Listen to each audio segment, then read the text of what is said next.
Food trends come and go, but there's one that has always stuck around: salted egg yolks. And if it's anything I know about salted egg yolks, one famous local brand comes to mind: Irvin's. Their bright yellow packaging across social media feeds, it's pretty hard to miss, and if you've ever had their snacks, they're highly addictive.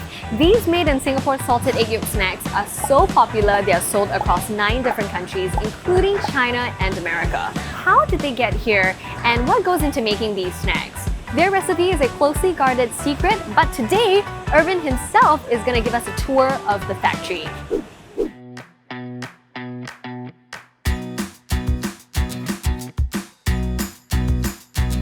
It's so good to put a face to the name. Hi, Irvin. Hello, Naomi. Before we go in, I need you to help to set up. So obviously all this is for hygiene purposes. Before we head into the potato chip factory, Yeah. how did it start? Tell me about it. In my restaurant called Irvin Seafood back then, we were making chili crab, black pepper crab, but we are famous for the salted egg crab. And one day, I decided to experiment on different things, different bases, right? Not just crab. So we did potato chips and fish skin, and we were selling it at the tops in the restaurant. So it starts from there. Yeah, so we're going to be showing you guys our potato chips factory. So we have 2 factories in Singapore. So this is where we make our potato chips. Right, so Naomi, welcome to the first part of the potato chips line. As you can see here, we are using raw potato, and throughout this line, it will transform this raw potato into fried potato chips. This is where the potatoes get peeled. What happens is the machine has some jagged parts, and then the potato is being thrown around. So that jagged things will actually peel the skin off the potato. And we have a person inspecting to see if there's any discolorations or any rotten potatoes, things like that, then they'll remove it. So this is where the potato gets sliced. Yeah, just another day in the life of a potato. You get a nice cold bath and slide down this ramp. So how thinly are they supposed to be sliced? Is there a protocol to this? It depends on the type of the potato.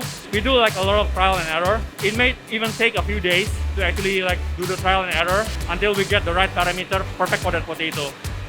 And we're on to the next. If you can see behind me, it really does look like the potatoes are having a little bit of an onsen bath. So the next step here is actually very important, in which we boil the potato, and we call the process blanching. So what blanching does is it breaks down the enzyme and also removes the excess starch from the potato. By doing so, we get to achieve the golden color crisp at the end. So what you're saying is if we skip out this step, it will turn brown. Yes, the frying stage will make the potato become like brownish color, not the golden color that we want. We're on to this next set of equipment, but they both look the same to me, so tell me what's the difference. So the next 3 steps are actually cooling, drying, and frying. The first one is cooling. What happens after blanching, it needs to be cooled down really fast, otherwise the potato gets too cooked. And then after that, it needs to get dried before it gets into the frying station. The chips get fried, and we take about like 1 minute to 2 minutes of the frying, and then it will come out as a chip. After the frying, the next station is the de-oiling machine. The potato gets spin around in that machine really fast, and therefore sucking out all the oil outside. And then you're left with nice and dry potato chips. So as you can see, finally we got our golden crispy potato chips. But before we get packed, right, we have the final inspection session. What makes the cut? What doesn't make the cut? So they're looking for overburnt chips and the undercooked soggy chips. Those are being picked out and being thrown away. And now for the most important question, because I've left this hand untouched. Can I have a chip, please? Yes, very happy. You can choose whatever you like. This is why I host for a living, so I can get free stuffer.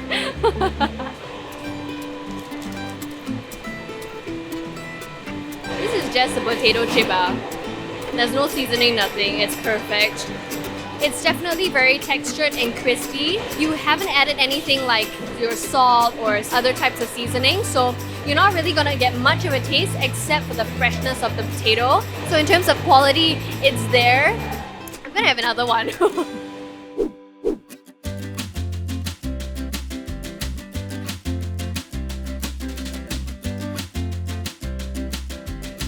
So Naomi, welcome to the second factory. We do mainly our fish skin in this particular factory. So what's happening here is this is the very beginning of the factory line. We open up the fried fish skin, and that particular machine, it spins and it has holes. So it removes the small crumbs out from the batch. We have the crews actually inspecting Number one is for the foreign materials. They will remove that. And secondly, if there is any like maybe entangled fish skin that is really hard to bite, so they will remove that as well.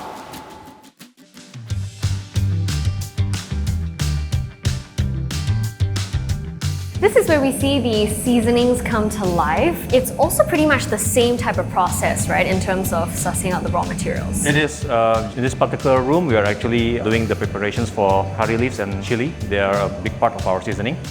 What they are doing is they are sorting out and trying to find any foreign materials or any branches and things like that, try to remove it and getting ready for the cooking process.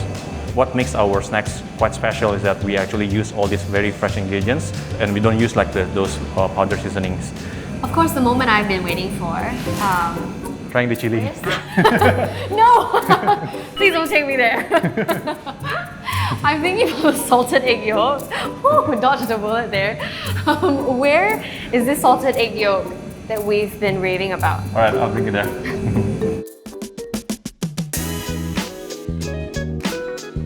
So Naomi, this is the salted egg preparation room. These are duck eggs and they are solidified yolks. They become like this through a brining process. Before we use it for cooking, we need to go through a few processes. We use this, we put it in the steamer, and then break it down into a blended version using the blending machine. So the next part of the process is our cooking process, and the way we do it here is almost similar to the way we did it last time in our restaurants. Unfortunately, this part of the cooking, we are not able to show you guys. Okay, well, you heard the boss. Sorry guys, we're gonna have to turn off our cameras, but all I can say is, that smell though, the salted egg yolk, it's super, super good.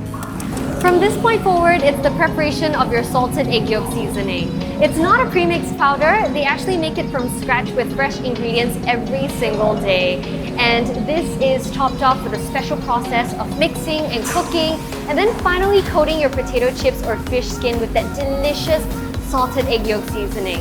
And once all of that is done, well, we're nearing the final product, almost. We've got a couple more steps to go before we hit the finish line.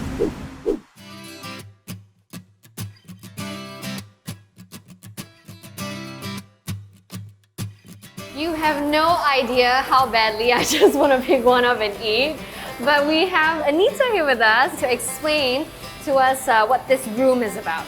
So this is actually our finished goods sorting room, where what we're doing in here is we do the 200% inspections for all our snacks in here. We try to remove the snacks that is not meet our requirements. Something like this, we call it as uncoated fish skin. This one is actually our best sorted fish skin. So Naomi, Yes. Yes. I was just about to say, would you like to try? Feel free to take one.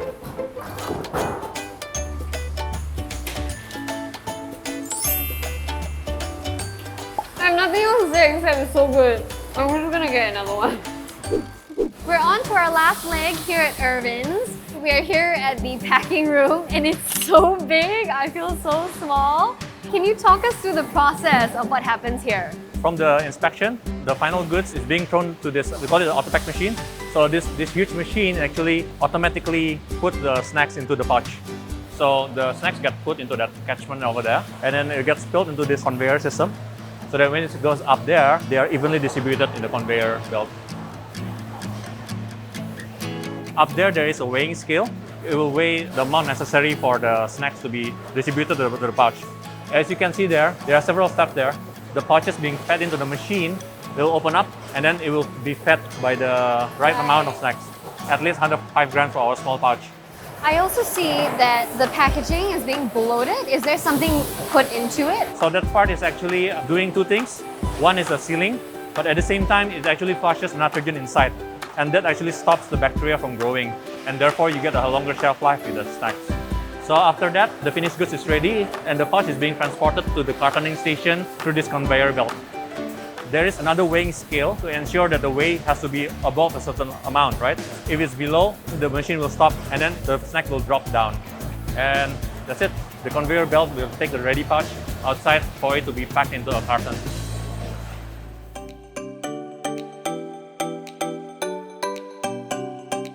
This is it, the final stretch. This is the final stage of the line where we do the cartoning. Each of these products have very distinctive style in terms of packaging. What was the inspiration behind it and how far has it come? So we started, as you know, selling in the restaurant, like in the tubs. We've spent a lot of time designing it, and obviously, like yellow being one of my favorite color. It's just such a cheerful color, you know. We are just trying to make people happy. So we have two unique things. So you have the dangerously addictive sign, and you have this actually like there's a police sign almost like, you know. The idea being like, you know, warning like do not open the pouch. When you open it, you can't finish it. Really? So, so we got into a lot of trouble, like just saying dangerously addictive. Serious? Yeah, in some countries they actually like you can't say that. You know, no. so it has a negative connotation. What happens after that? Like, I mean, do they So you have to like you have to put a sticker on top they of it. put a sticker over it? Okay. So Naomi, what do you think of the tour today? Just by looking at the sheer amount of effort needed to run this factory, there's a lot of people involved. Definitely, you're right. You know, I mean, it's a complex operations. Actually, we have a really great team working together behind the scenes. People in the office as well. It's not like everything is about like one person and me. It's the whole team that contributes to make this happen.